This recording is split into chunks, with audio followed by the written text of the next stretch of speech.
অমলের income কমলের থেকে 20% বেশি।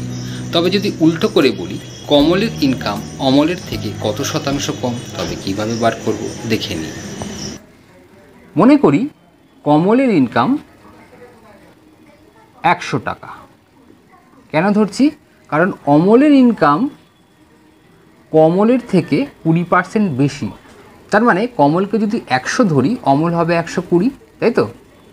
প্রশ্ন কি বলেছি? অমলের ইনকাম কমলের থেকে 20% বেশি, তাই কমলের ইনকামকে 100 টাকা ধরায় অমলের ইনকাম পাওয়া গেছে 120। তবে যদি উল্টো করে বলি, কমলের ইনকাম অমলের থেকে কত কম? কত কম? 20 টাকা কম। কত কম? 20 টাকা কম। 120 মাইনাস 100 কম। অতএব শতকরা কত কম?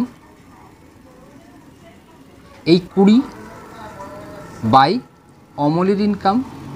কারণ কেন অমলের ইনকাম লিখছি? কারণ অমলের থেকে কত কম, অমলের থেকে কত কম, তাই অমলের টাকা লিখতে হবে। অমলের টাকা উপরে কতটা কম গুণ 100। ব্যাস, এটা কেটে কুটে দিলেই আমাদের এসে যাবে 200/12। তার মানে 50/3, 16.2 বুঝতে পেরেছেন?